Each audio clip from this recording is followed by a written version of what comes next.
You mentioned the press, and sadly, the press is still not able to cover Trump the way that they should. What? They careen from one outrage to the next. What was outrageous 3 days ago is no longer on the front pages, even though it threatens the physical safety of so many people, particularly, as you point out, immigrants that he and Vance have decided to demonize. And I don't understand why it's so difficult for the press to have a consistent narrative about how dangerous Trump is. The late, great journalist Harry Evans, one time said that, journalists should, really try to achieve objectivity. And by that, he said, I mean, they should cover the object. Well, the object in this case is Donald Trump. His demagoguery, his danger to our country and the world. And stick with it.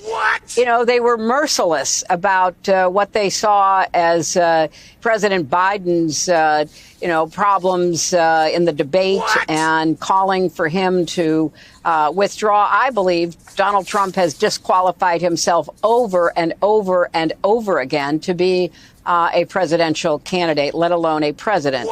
Do you have personal concerns about him retaliating against you if he does win this election?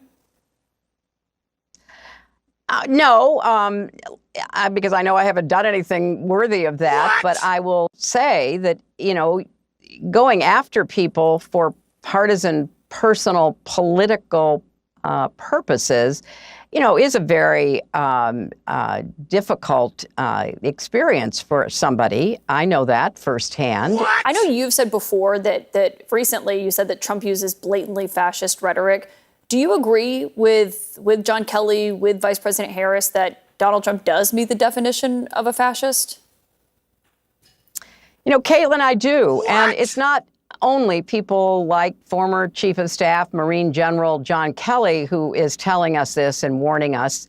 It's people who have really studied what fascism is and what fascist leadership looks like. People like Professor Timothy Snyder.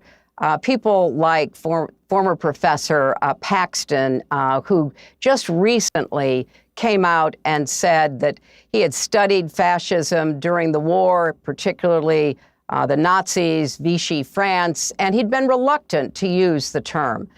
But he had concluded, as so many people now are, that sadly, here in America, the term fits.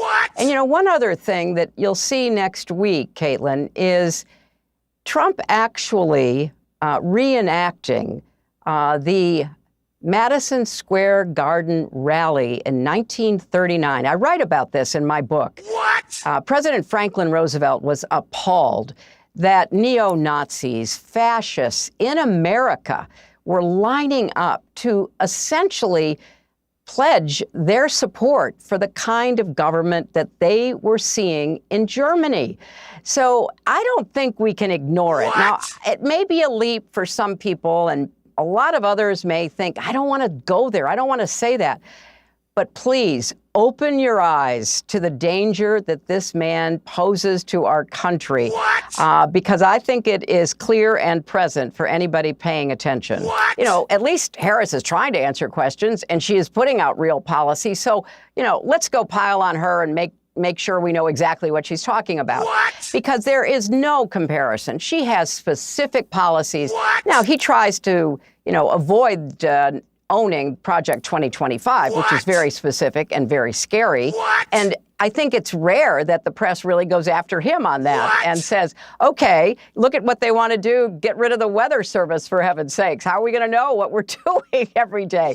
I mean, it's so bizarre. And yet he's hardly ever held to account for it. And so I do think there's a double standard. I think she understands that. She's been underestimated her entire political career.